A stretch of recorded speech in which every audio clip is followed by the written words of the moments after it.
The orbital docks above Tau Ceti were busy as always, a forest of scaffolds and repair bays that serviced ships from across the galactic coalition. The docks were staffed by dozens of species. Engineers with many arms, technicians with eye stalks that could adjust bolts without ever looking away, and drones that swarmed like bees. But lately, the coalition had grown accustomed to seeing one odd contingent among the workers: humans.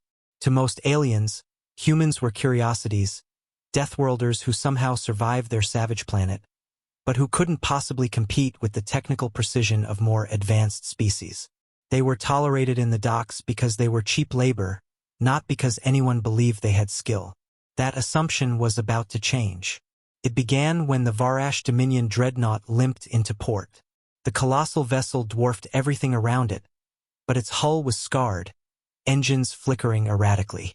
The crew was proud and arrogant, even in their damaged state. Dominion warriors strutted through the docks, sneering at the smaller races who scurried to offer aid. Their captain, Lord Kavar, made his disdain clear. "We require immediate repairs. Only your finest technicians may touch our vessel. This ship is the pride of the Dominion fleet." The dock overseer, a nervous insectoid named Trixel, bowed hurriedly.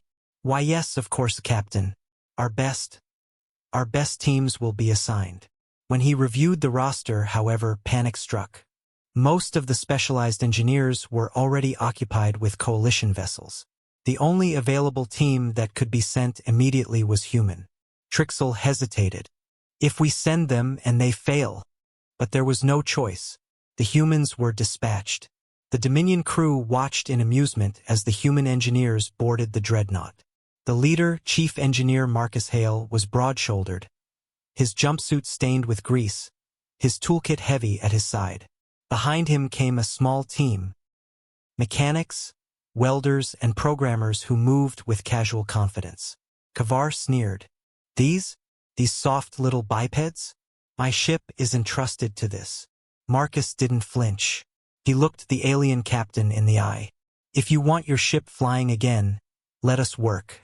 Or you can keep sneering while she breaks apart the next time you fire the engines." The boldness shocked everyone. No one spoke to a Dominion lord that way, but Marcus and his crew ignored the stares and got to work. For 2 days, the humans labored. They didn't use the standard coalition procedures, which required weeks of downtime and careful replacement of entire systems. Instead, they crawled into the guts of the dreadnought, cutting away ruined sections, welding new parts, and improvising with whatever they had on hand. Where other species demanded precision and patience, the humans thrived on problem-solving. A shattered plasma conduit became functional again with rerouted piping and reinforced brackets. A ruined thruster array was bro. The Dominion warriors mocked them at first.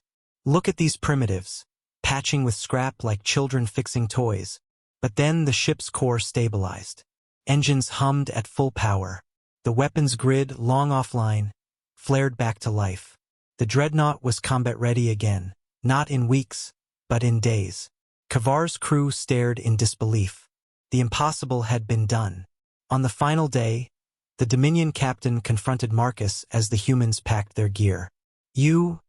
Kavar struggled for words, his pride at war with what he had seen. "Your methods are crude, inelegant, but effective. You made my ship stronger than before." Marcus wiped grease from his hands and shrugged. "We don't aim for elegant. We aim for results. Where we come from, things break all the time. If we waited for perfect conditions, we'd never survive." One of the Dominion lieutenants whispered to his captain, eyes wide. "Lord, they turned failure into strength. If they can do this with a ship, imagine what they do in war." For the first time, Kavar looked uneasy. When the dreadnought departed, whispers rippled through the docks. The humans had done what no one else could, restored a Dominion warship in record time. Other species looked at them with new eyes, not as crude laborers, but as innovators, problem-solvers, survivors. And as Marcus watched the massive vessel leave port, he knew something had shifted. Humanity had proven itself. Not with fleets, not with weapons, but with skill, grit, and the refusal to give up. The Dominion had come seeking repairs. They left carrying a new fear, the day humanity stood tall.